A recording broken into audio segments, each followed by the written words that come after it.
Bonjour et bienvenue au show Minter Dialogue, épisode numéro 142. Je suis Minter Dial, votre compère et hôte pour ce podcast, et fier membre du réseau Evergreen Podcasts. Pour plus d'informations et pour explorer les autres podcasts sur ce réseau sélectif, allez visiter leur site evergreenpodcast.com. Attention, c'est en anglais. Mon invité aujourd'hui est Guillermo Di Bisotto. Guillermo est consultant en développement commercial et marketing, créateur du cycle de formation La Vente Puissance 3 et auteur aux éditions Erol de C'est où qu'on signe, l'art de traiter les objections. Dans cet entretien avec Guillermo, nous discutons de sa carrière et son chemin pour devenir l'expert commercial. On discute également de la musique et de la vie, notamment de comment il a tourné son accident de voiture en opportunité. De quoi se régaler et rajouter de la perspective dans nos propres chemins. Pour ceux et celles qui laissent un message ou commentaire pertinent ou qui nous feront l'honneur de partager le podcast avec les réseaux, avec un tirage au sort pour 5 gagnants, Guillermo sera heureux de vous envoyer un livre gracieusement. Si ce podcast vous a plu, merci de prendre quelques instants pour laisser une revue sur votre service de podcasting préféré. Plongeons alors dans cette nouvelle émission. Guillermo Di Bisotto. Ça fait des années qu'on se connaît. On s'est rencontrés dans un moment très important de ma vie qui était lors de la session avec notre ami en commun, Clément Boyer. Et depuis, tu as fait un énorme et beau chemin. Dans tes mots, Guillermo, qui es-tu? Merci Minter. Eh bien, écoute, je suis un gars qui a écrit sur la vente et qui n'aimait pas la vente, en fait. Donc, je pense que c'est la meilleure définition. Euh, je n'ai jamais aimé la vente telle qu'on me l'a enseignée au début des années 2000 et dans le secteur des assurances principalement, parce que j'ai toujours trouvé que qu'il y avait une chape de manipulation.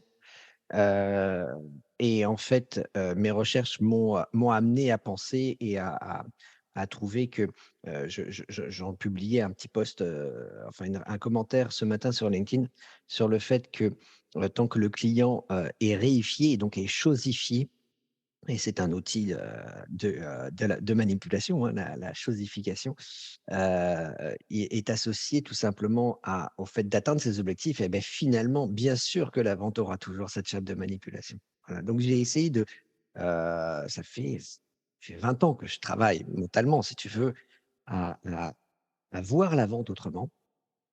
J'ai eu la chance en effet de faire, mes études mes certifications de programmation neurolinguistique avec, notamment, Clément Boyer. En effet, on a fait ce petit parcours ensemble, c'était assez génial.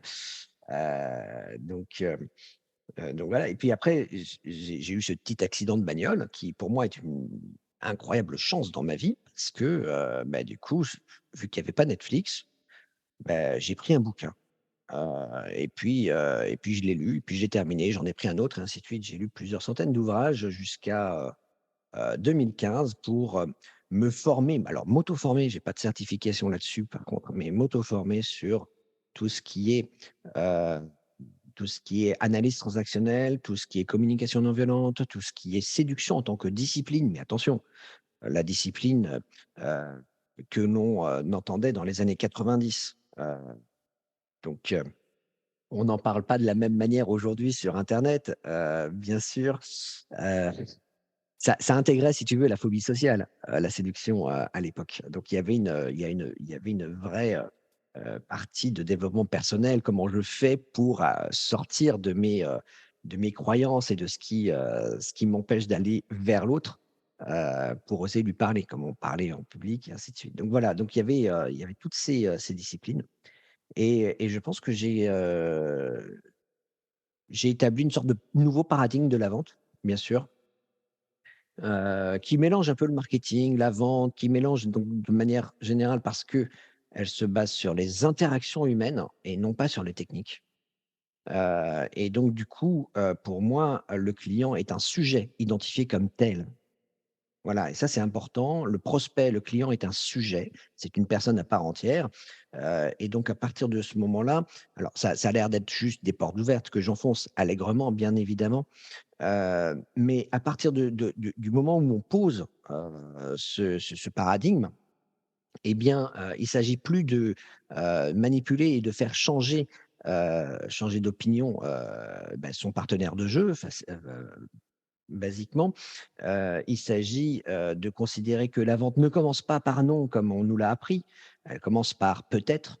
On verra ça, plus tard, certainement dans l'interview parce que je vais y revenir sur cette montée de température. Comment je me donne les moyens de donner envie de plus à la personne en face de moi. Donc on ne travaille plus sur modifier le mindset de l'autre, on travaille juste sur modifier son propre mindset et à partir de là, du coup, c'est la seule personne que je peux changer, c'est moi-même. On le sait très bien, on l'a vu évidemment largement, en long, en large, en travers un PNL, mais à partir du moment où je me rends, plus désirable, heu et bien, après sur quels critères je peux m'appuyer pour donner envie de plus? Voilà, donc c'est ça qui m'a donné envie de faire ça. En effet, j'ai écrit après 7 livres.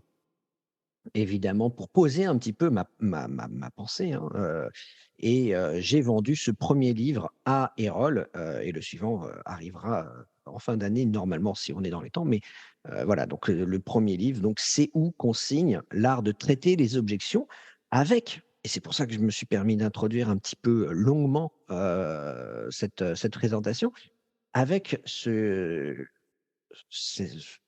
principe, ce point de vue, de l'autre, tout simplement. Ce qui m'a semblé immédiat, de me dire: «Mais quand la personne dit: "Je ne sais pas", peut-être que de son point de vue, dans sa tête à elle, et c'est peut-être, c'est pas une lecture de pensée, peut-être que de son point de vue, elle est en train de dire: "Je sais pas si les charges vont passer" et donc un "je ne sais pas" devient une objection de budget, une objection de prix». Et quand la personne dit: «Ah, j'ai pas le temps», il est pas en train de parler de son agenda. Il est en train de dire que tu le saoules. Il a pas il tu l'as «Non, écoute, j'ai pas le temps». Voilà. Là, toutes ces personnes qui te démarchent dans la rue, j'en parle dans le bouquin, qui te démarchent dans la rue en disant: «Bah, écoutez, l'association telle», n'importe laquelle, hein, il y en a plein, voilà, voilà et puis les personnes disent: «J'ai pas le temps, j'ai pas le temps, j'ai pas le temps». Je pense que la société qui s'est chargée de la communication sur cette campagne de marketing qui a été de dire: «Oh, les gens n'ont pas le temps, c'est pas bien». Donc avec un gros levier de culpabilité derrière, tu sais? Un petit peu comme la SPA qui va axer sa communication sur l'abandon des animaux et non pas la responsabilité d'en avoir. Enfin, tu vois? Ça génère des comportements bien précis et le «je n'ai pas le temps» n'est non, non, vous m'avez pas, démontré, la pertinence d'accorder une priorité à ce que vous êtes en train de me dire. Voilà la présentation de mon profil, enfin du personnage ainsi que la présentation, du livre. Alors, je Voilà. voudrais quand même revenir sur quelques éléments, Mmh mh. pour, me revenir un peu dans l'histoire de Guy Hallemot puisque, on va revenir évidemment sur le livre et tes autres écrits, tes pensées. Mais, d'abord, je t'ai rencontré et j'ai le souvenir de Guillaume le guitariste, le musicien et j'aurais voulu que tu nous racontes où tu en es parce au moment quand on s'est rencontrés, tu écrivais, tu chantais, quelle est la place de Mmh. la musique dans la vie de Guy Hallemot?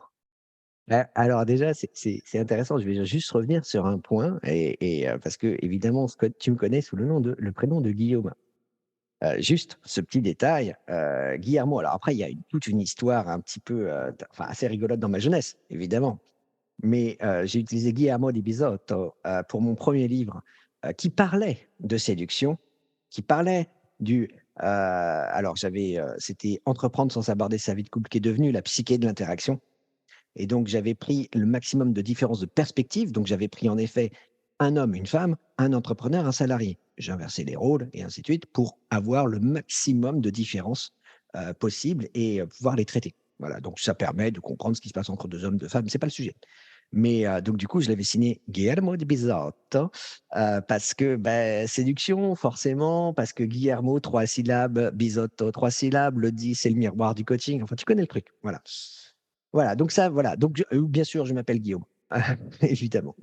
Mais je me fais passer pour Guillermo et je me rappelle tellement ça a pris, ça m'a complètement dépassé, hein, cette histoire. C'est un truc d'artiste, hein, c'est complètement, voilà, et on va y revenir avec la guitare justement, mais j'avais dit à mes filles quand elles sont arrivées à Rouen, je dis: «Écoutez, papa, il a fait une petite connerie. Alors si on l'appelle Guillermo, vous inquiétez pas, c'est moi». Et beh, je leur explique et forcément à chaque fois, elles étaient mortes de rire: «Ah, dis-moi Guillermo», voilà, et tous les commerçants: «Eh Guillermo, Guillermo». Et donc elles étaient mortes de rire, elles en pouvaient plus. Mais voilà pour la petite histoire, oui, bien sûr, je m'appelle Guillaume. Alors pour revenir à la musique, je n'ai jamais, arrêté. J'ai écrit une trentaine de chansons. Je suis en train de finaliser, bon après évidemment j'ai beaucoup à écrire sur la vente, le marketing, tout ça et tout, mais j'ai finalisé un recueil de slams. Quand tu écris, enfin moi je le vois, l'art de manière générale, ça emporte ton âme. Personnellement, j'ai jamais, vraiment jamais eu le problème, le syndrome de la page blanche parce que j'ai toujours quelque chose à écrire. Heu, j'ai quand même encore, donc j'ai écrit 7 bouquins, j'en ai encore 5 à écrire qui sont quasiment déjà écrits en fait, enfin au moins 3, tu vois? J'ai mon recueil de slam, il y a, 120 textes, donc j'ai à tu vas les retravailler parce que c'est voilà. Les chansons, donc il y en a une trentaine, j'en ai enregistré 4 en studio, d'ailleurs tu peux aller voir, alors j'en ai jamais fait la promo, mais c'était vraiment, assouvir une passion et je continuerai d'ailleurs à enregistrer, hein, véritablement. Dès que j'ai le temps et l'argent à consacrer à cette partie de ma vie qui est centrale, en fait, qui est vraiment centrale. C'est très important, c'est pas juste une passion. Maintenant, est-ce que j'ai envie de devenir une star, machin? Je m'en fous complètement, c'est pas le délire. Toute ma vie, ce qui m'a conduit est la musique, mais les livres aussi finalement, c'est le rapprochement, entre les 2 disciplines qui peuvent être, considérées comme étant très éloignées, mais je me suis dit: «Beh, en fait, quand je serai plus là, j'aurais laissé une trace de quelque chose». Alors évidemment, on peut voir les choses d'une autre manière en disant: «Oui, mais tu as déjà fait des enfants, donc tu laisses une trace, évidemment, à l'humanité». Voilà. Mais mes filles, eh bien, je veux leur donner, bah, ce que j'ai créé pour leur dire: «Écoutez, quels que soient les événements dans la vie, lâchez rien, suivez vos rêves». Voilà, vous aimez pas, c'est pas le sujet. C'est vraiment pas le débat, hein. Après, vous êtes libre de pas aimer ce que je m'en fous, je Ce vais que pas papa voilà. a produit, tu veux dire? Voilà, ce que papa a produit, voilà, exactement. Mais l'idée, c'est que, tu vois, ma fille, elle a envie de faire, donc je la pousse, vraiment dans cette voie. Elle est elle va redoubler sa troisième, mais avec un véritable objectif, celui d'intégrer, l'école, je ne sais plus laquelle, mais qui a une classe Louvre. Ça fait 8 ans et demi qu'elle prend des cours de dessin et voilà, vraiment, elle est de plus en plus douée et son rêve, là, c'est de faire non pas d'intégrer l'école Boulle, même si ça lui a traversé, l'esprit à un moment, c'est d'intégrer une école d'art en Grèce parce qu'elle est mais, complètement, passionnée par la mythologie. Donc, beh, j'ai envie de la pousser là-dedans. Donc voilà, donc pourquoi les livres plutôt que la musique? Bah, parce que la musique, ça se base sur les goûts et les couleurs et pour reprendre, un jeu de mots facile, d'un de mes amis, le marketing, ça reprend les coûts et les douleurs. Mmh, ça, c'est drôle. Voilà. Donc Alors juste un autre truc, avant de poursuivre. Tu as aussi parlé de ton accident. oui, Et tu as un peu rapidement dit: «Ben, j'ai lu quelques centaines de livres». Donc, je voulais juste savoir, parce que tu as parlé de ce petit accident, ça me fait penser que c'était un longue, guérison, oh si oui. tu as lu des centaines de livres, donc croise-moi, les incorrections dans ma perception. Non, non, mais c'est exactement ça. Bien sûr que ça a été long, bien sûr que ça a été, mais c'est une chance parce que jamais je me serais posé. Je pense que, je fais partie de ces personnes hyperactives, hein, tu vois? J'ai mis en tête, depuis 2003, je suis entrepreneur, même si j'ai eu des petites périodes salariées, à droite à gauche, mais depuis 2003, je suis entrepreneur. Toujours quelque chose à faire, toujours une idée à tester, toujours un rends-toi compte, alors si je te donne l'info du scoop, mais j'ai commencé le business à 16 ans, il y avait pas de loi, contre le piratage à l'époque, hein, le piratage de jeux. Donc, j'ai acheté un graveur double vitesse, j'ai un tiroir, tu vois. C'est vraiment l'époque 95, tu vois. Et donc oui, j'ai fait, j'ai toujours fait du business. Pour moi, je trouve que c'est facile de faire du business. Maintenant, je veux pas le faire n'importe comment, tu vois. Donc voilà. Enfin bon, ça c'est ça. Après, quand je suis arrivé, chez Clément, il m'a dit: «Ce serait bien puisque tu vas vendre, des formations de notre école, à la base», puisque très rapidement, je suis devenu, entre guillemets, alors pas dans les statuts, mais dans la position, humaine dans l'école, son directeur commercial, tu vois? Eh bien, j'ai suivi ma formation de PNL. Il m'a demandé: «C'est quoi les questions que tu te poses? À quelles questions tu veux répondre à la fin, de la formation?» Et j'ai dit: «Mais pourquoi je pense que je suis juste sympa et que je fais, des cartons en vente?» Tu sais très bien que, il y a la conscientisation de la question et il y a la question sous-jacente, tu sais, celle que tu veux absolument pas trouver, tu sais, quand tu travailles ta psyché. Et finalement, clairement, c'était: «Mais pourquoi j'arrive pas à transmettre, 2-3 choses qui me sont fondamentales et si essentielles aujourd'hui à la mère de mes enfants?» Pourquoi je n'arrive pas à communiquer? C'est pour ça que j'ai lié vente et communication. Parce que finalement, je me suis dit: «Mais si je n'arrive pas à lui vendre mon temps,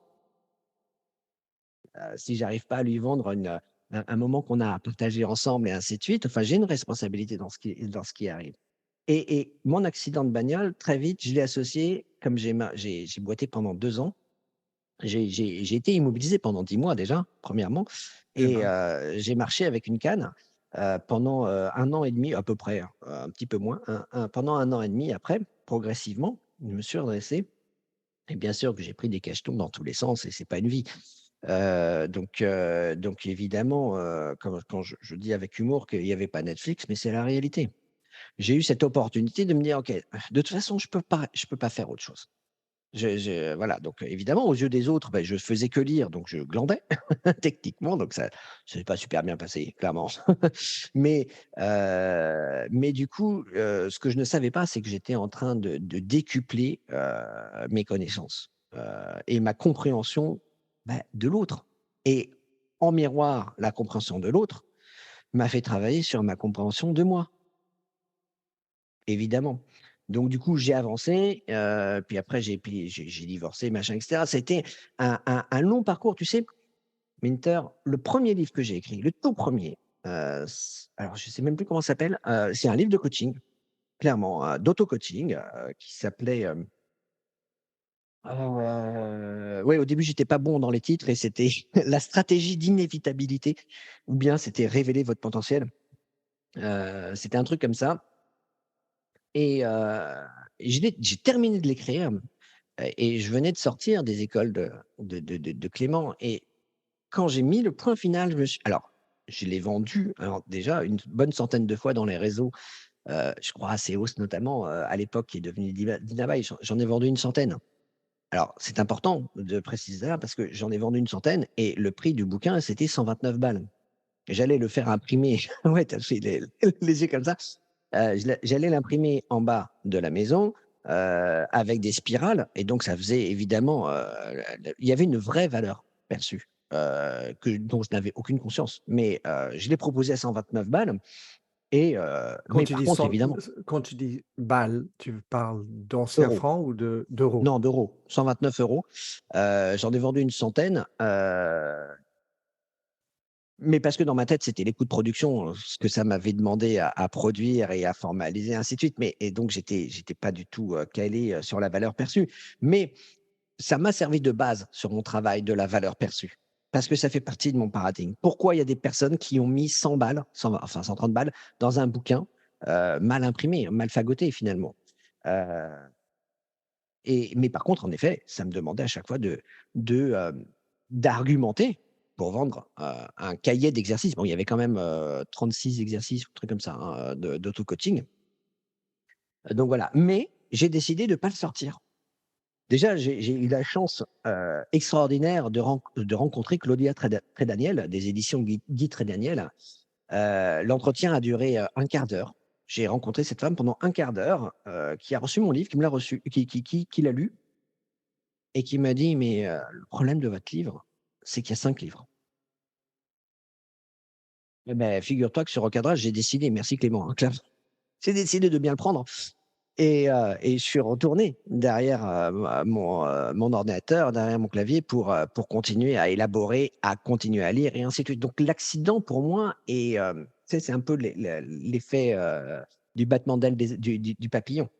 Un petit «accident» entre guillemets de voiture qui certes m'a immobilisé, m'a fait prendre des médicaments, j'ai vécu à une traversée du désert, mais juste phénoménale. Mais c'est la raison pour laquelle je n'ai pas sorti mon livre de coaching. Je n'avais pas fait le chemin que j'étais en train de promouvoir à l'intérieur. À partir de là, je pense que dans ma tête, je suis devenu coach et j'ai refusé de faire du coaching, d'exercer ce métier pendant mais tellement longtemps, pendant jusqu'à 2019. Donc de 2012 à 2019, je me suis dit: «Je dois absolument faire le chemin que je promeus».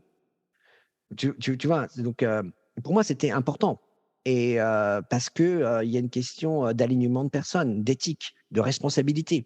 Le métier du coaching est un métier, de responsabilité. Tu peux pas être coach, comme ça en ayant lu, 2-3 livres de PNL, c'est pas possible. Bon, ben, il y a beaucoup de personnes qui vont faire ça.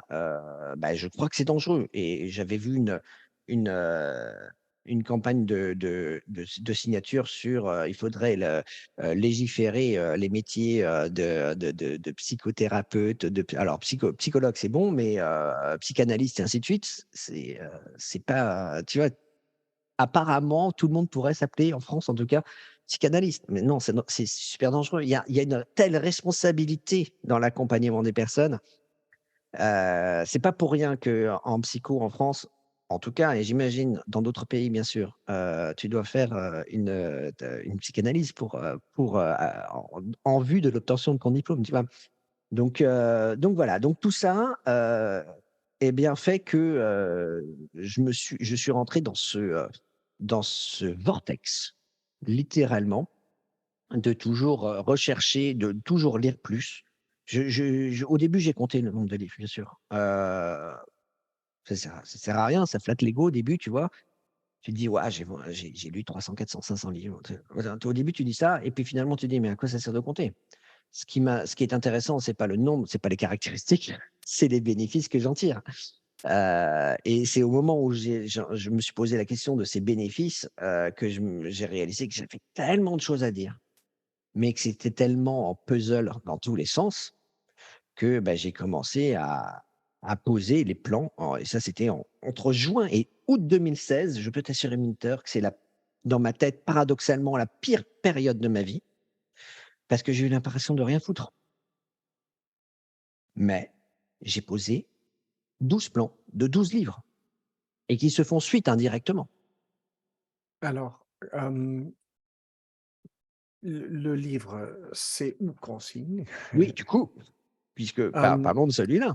Oui, alors, je voudrais comme contexte, dans mon monde à moi, je suis invité à parler devant souvent des corps de vendeurs, des équipes commerciales et en parallèle, je vois des études qui disent que beaucoup de commerciaux, ont des problèmes de santé mentale. Oui, Aux bah, bien sûr, aux États-Unis, ça m'étonne pas. il y a une étude de fin 2021 qui disait qu'un quart, des commerciaux, heu, déclarent des d'anxiété aiguë ou dépression et dans ma tête, il y a un peu c'est normal car on doit faire face à beaucoup de non, beaucoup de rejets. Souvent, on est juste là pour faire plaire aux autres, pour essayer de gagner la relation dont tu parlais tout à l'heure. En tout cas,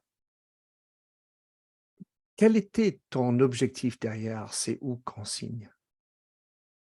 Eh beh, c'est marrant que tu arrives sur, les problèmes alors je n'ai pas les statistiques, hein, des problèmes de santé mentale, chez les commerciaux. Mais finalement, heu, même si je parle de marketing et de vente, pour moi, je parle de bien-être de la personne. Parce qu'à partir du moment où on a cette philosophie, de considérer le sujet, le client en tant que sujet, et là je parle presque de psychothé de psychanalyse, hein, le terme de sujet, de considérer l'autre, eh bien, on va considérer que dans l'entreprise, on va arrêter de se chosifier. Donc le commercial n'est pas juste un moyen pour le directeur commercial d'atteindre ses objectifs, et je pense pas que problème de santé mentale, je pense qu'on se trompe en pensant que c'est une question d'ego et de moi je et d'affichage de réussite sociale.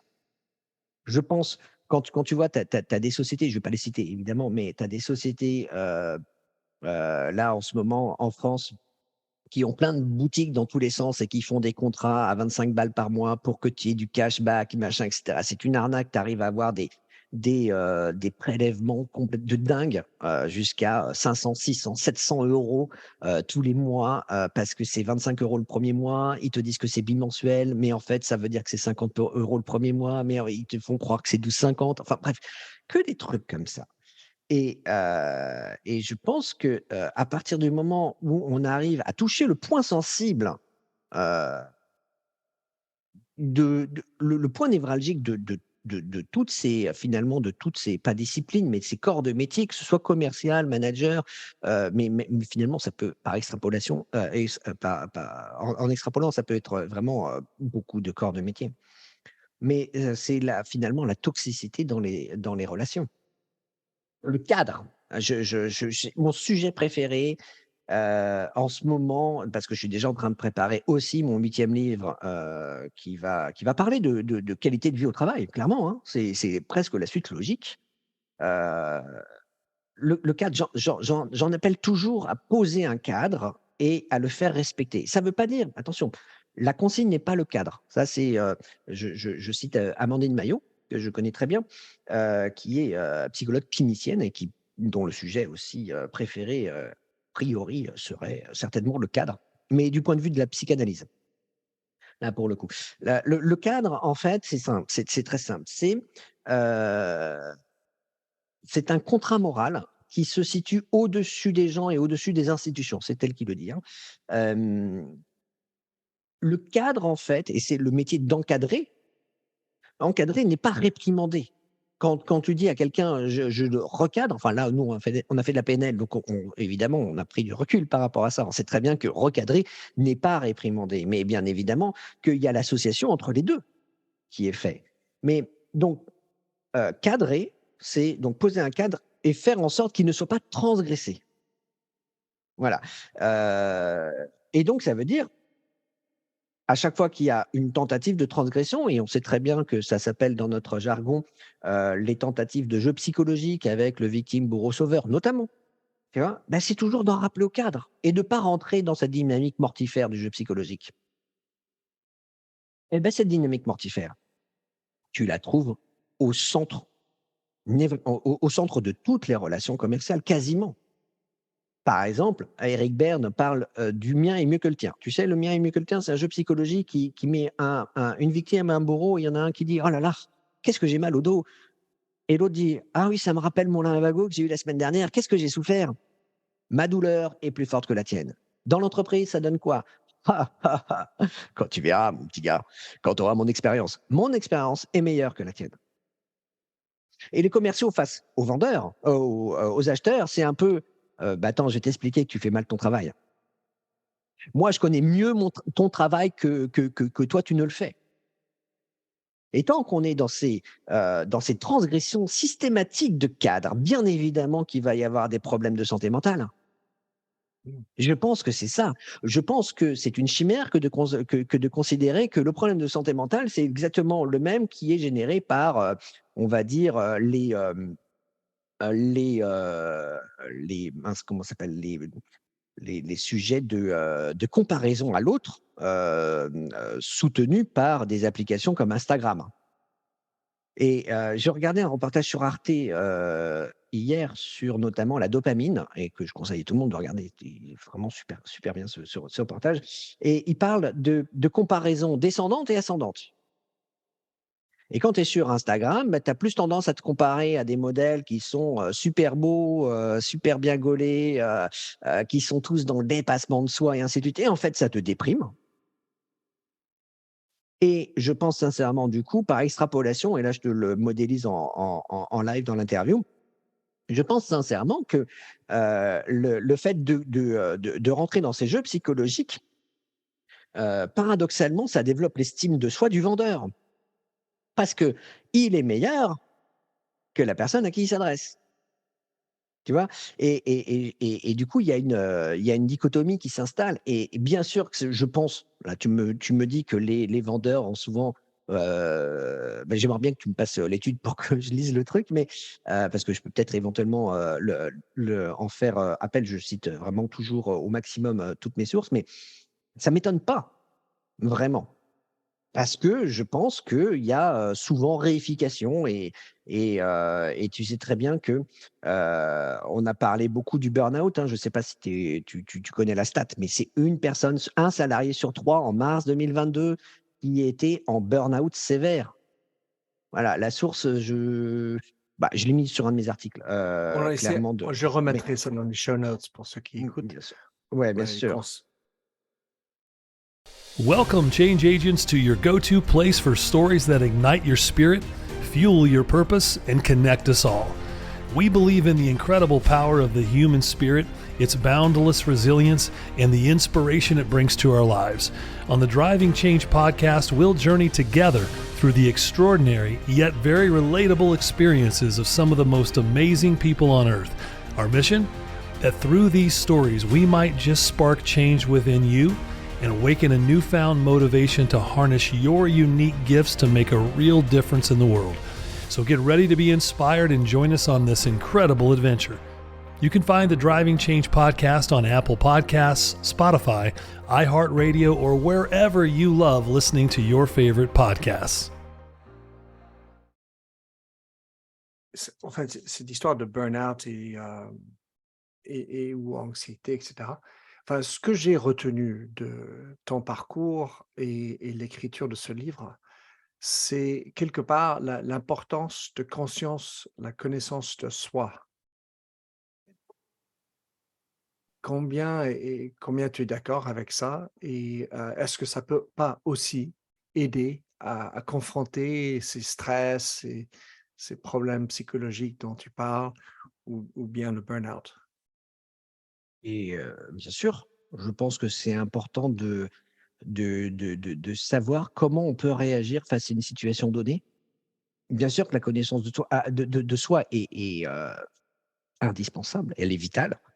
Bien sûr que c'est un long parcours et dont on n'a pas forcément conscience, hein. C'est pas il y a pas un stage, il y a pas une formation pour dire, connaissance de soi payée par le CPF. Non, ça n'existe pas. Par contre, bien évidemment que, à partir du moment où on s'est recadré, par exemple, une transgression de cadre, clairement, recadrer une transgression de cadre. Eh bien, on n'est plus dans le victime bourreau-sauveur. On est dans la position, tu sais, l'analyse pour nos auditeurs, l'analyse transactionnelle, enfin, je vais le vulgariser, dit que nous sommes tous 6 à l'intérieur de nous-mêmes. Il y a 6 personnalités. Il y a le parent bienveillant, le parent normatif, donc ça c'est, voilà, qui s'adresse lui-même à un enfant rebelle, un enfant créatif, on va dire comme ça, et un enfant libre qui assume ses émotions. Et entre les enfants et les adultes, j'essaie de faire ça comme ça, voilà, devant la caméra, entre les enfants ici, les 3 enfants et les 2 adultes, et les 2 entre les 3 enfants et les 2 parents, désolé, il y a l'adulte.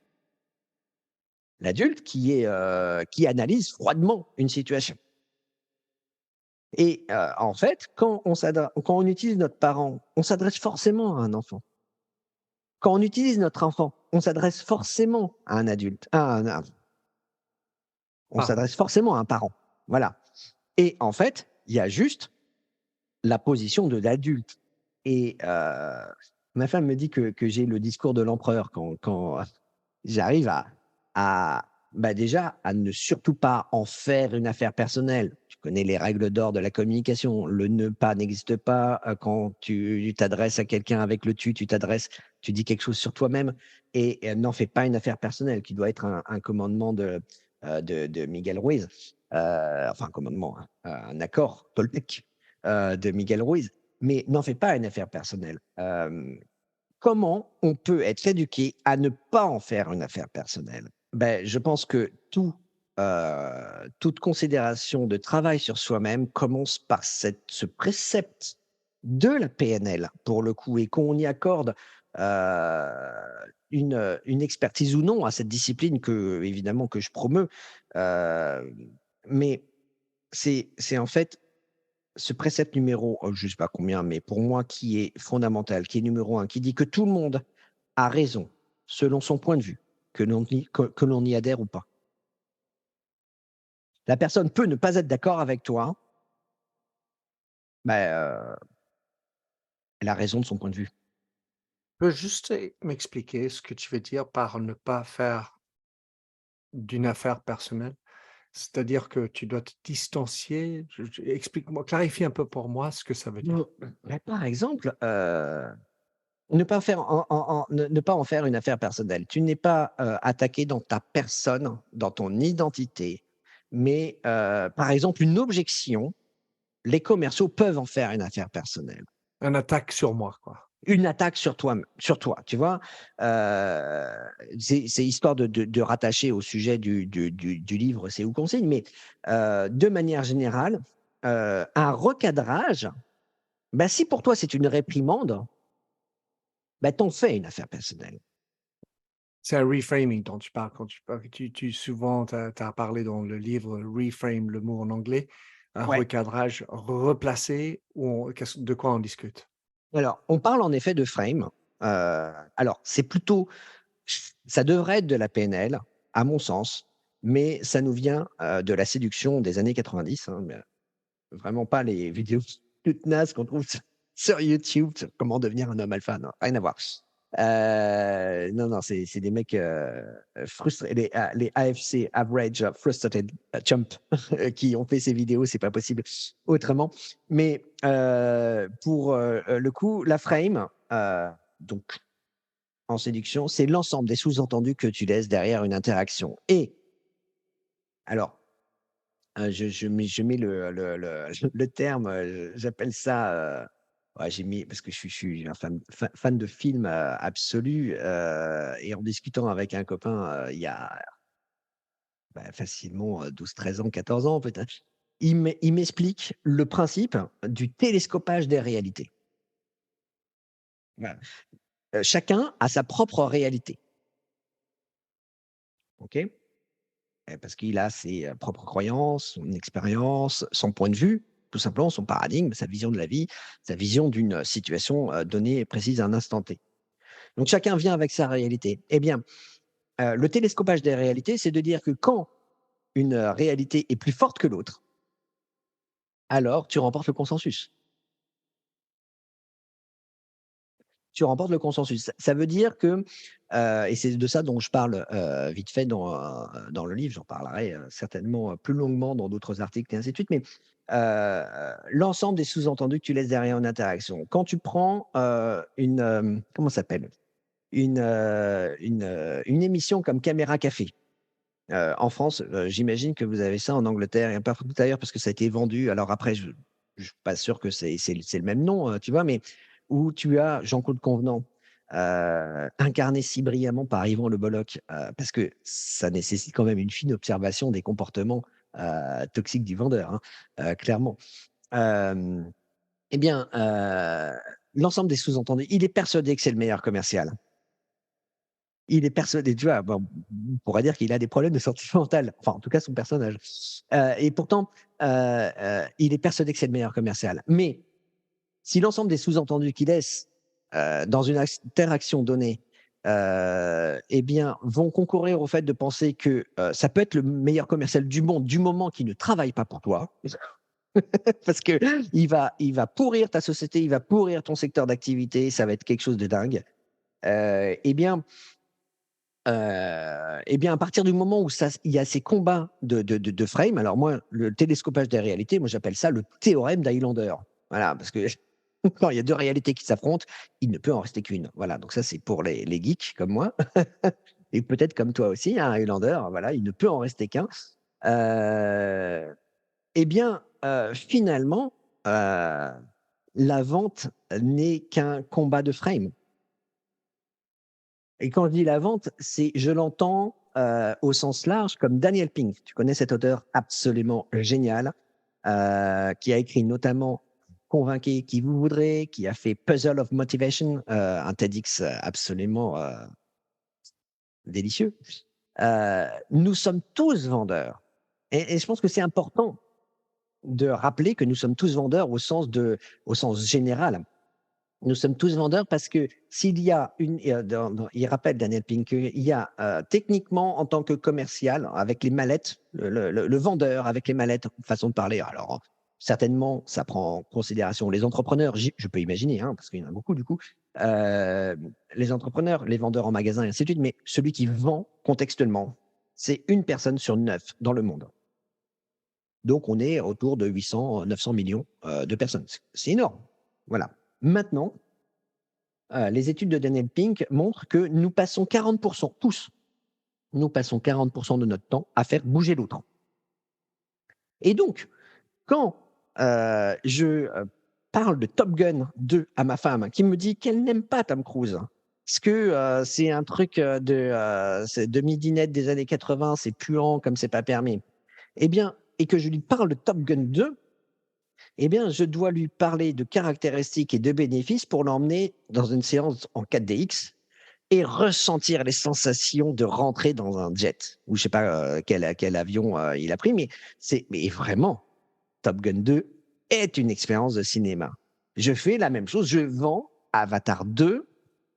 Là, je l'ai vendu à ma famille complète, mes 2 filles et ma femme. Je lui ai dit, mais on va kiffer pendant 3 heures. Et donc, je l'ai regardé dans les meilleures conditions, comme il a voulu, Cameron, en HFR, avec les adaptations de frames par seconde, soit 24, soit 48, enfin bon, bref, adaptatives. Et on est allé sur Pandora, en 3D, machin, etc. Voilà. On est allé sur Pandora. Quand je vends des valeurs, quand j'éduque mes filles, je leur vends des valeurs auxquelles j'aimerais qu'elles adhèrent. Après, soit je suis bon dans ma vente, soit je suis mauvais dans ma vente. Et si je suis bon dans ma vente, ben ça veut dire que je prends. Mon père me disait toujours adapte-toi aux autres. Mais c'est à la jeunesse de s'adapter aux adultes. Et j'ai toujours trouvé ça con.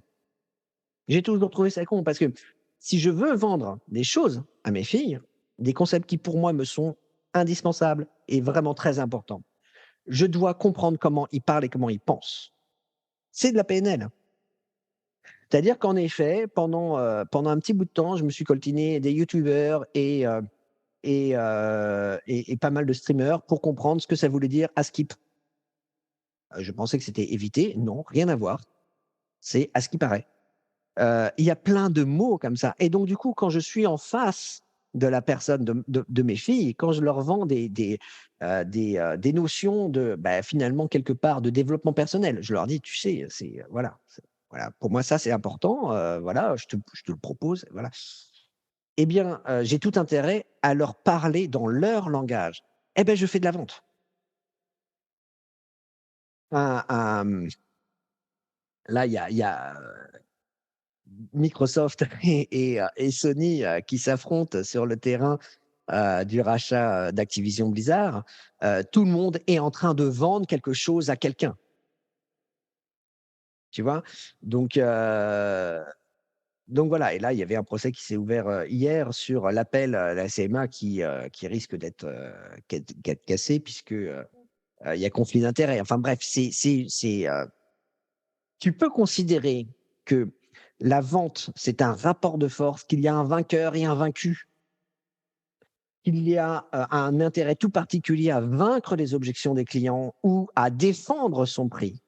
Tu peux considérer que le marketing, la base du marketing qui a été formalisée telle qu'on le connaît, hein, parce que sinon ça remonte avec les amphores, les gravures sur les amphores pour identifier l'origine des produits. Donc ça remonte à très longtemps. Mais le marketing tel qu'on le connaît aujourd'hui, ça a été formalisé par finalement indirectement des militaires qui sont revenus dans leur entreprise.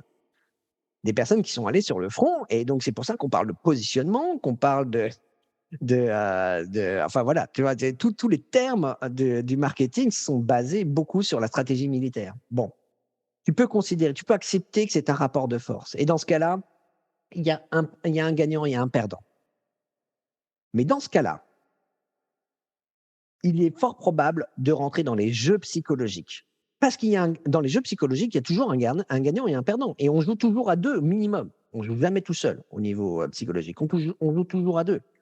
L'analyse transactionnelle dit que nous avons plusieurs façons de passer du temps ensemble, hein. Il y a les rituels où on va dire salut Jacques, salut Paul. Et déjà, pour l'analyse transactionnelle, ici, on est en train de manipuler. Parce que si on dit salut Jacques, c'est pour que Paul nous réponde, c'est pour que Jacques nous réponde salut Paul. Et quand il nous dit salut Paul, ça confirme notre existence. C'est le besoin de reconnaissance, déjà de Maslow.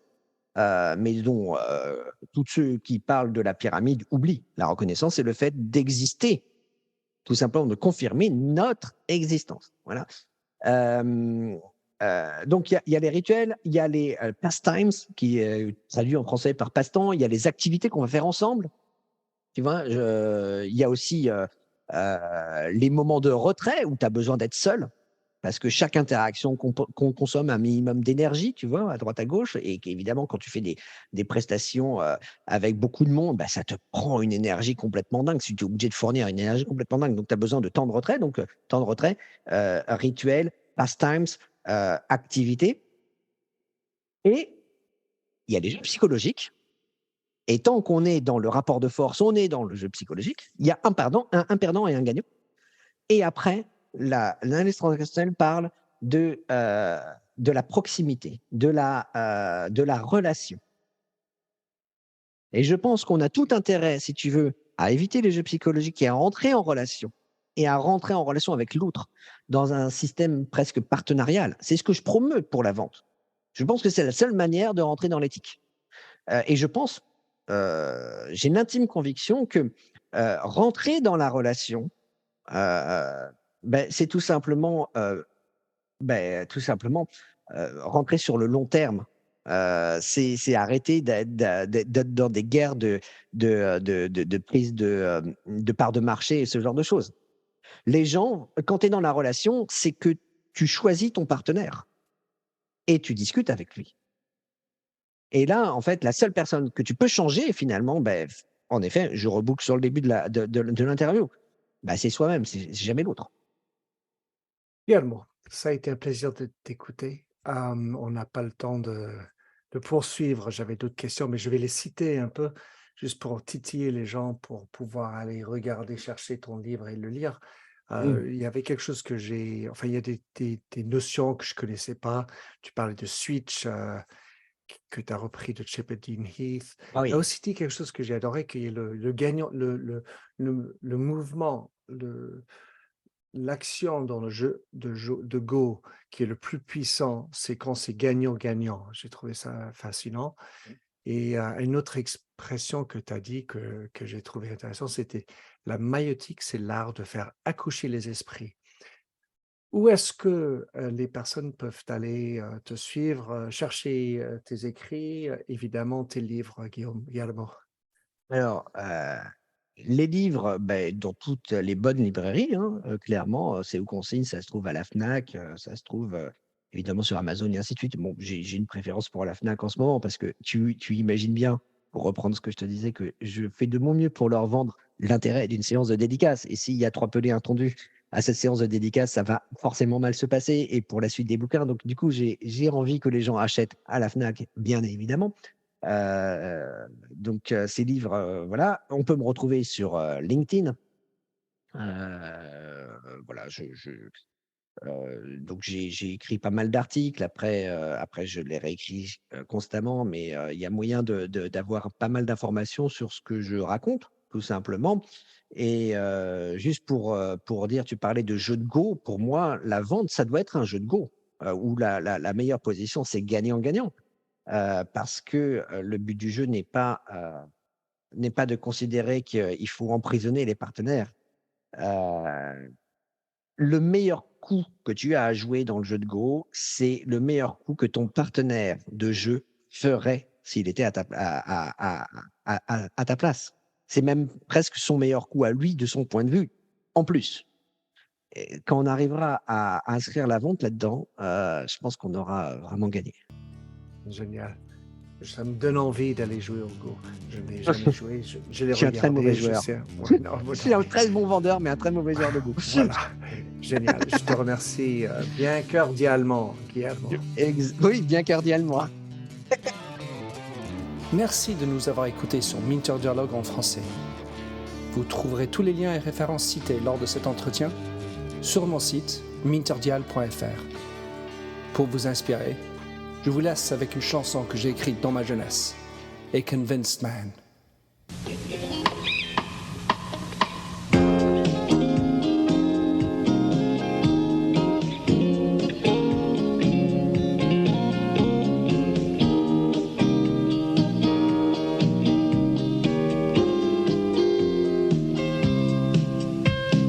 I like the feel of a stranger tucked around me, precipitating the danger to feel free. Trust is the reason, still I won't toe the line. I sit here passively, hope for your respect, anticipating the thrill of your intellect. Maybe I tell myself there's no use in me lying. I'm a convinced man building an urge. I'm a convinced man to live and die submerged. A convinced man in the arms of a woman. I'm a convinced man, challenge my fate. I'm a convinced man, competition's innate. A convinced man in the arms of a woman. Despise revenges and struggle with deceit. Live for the challenge so life's not incomplete. What's wrong with challenge? I know soon we all die. I like the feel of a stranger tucked around me, precipitating the danger to feel free. Trust in my reason and let me show you why. I'm a convinced man practicing my lines. I'm a convinced man here in these confines. A convinced man in the arms of a woman. I'm a convinced man, admit to the test. I'm a convinced man, I'm ready for an arrest. I'm a convinced man in the arms of a woman.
We are Jackie Clayton and Katie Van Horn, co-hosts of the Inclusive AF podcast.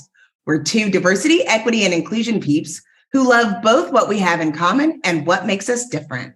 During the day, we use our superpowers to block bias and break down systems that are inequitable within companies and create inclusive AF places to work. We're also BFFs who have tough conversations about our different lived experience. Come have a listen and learn something new.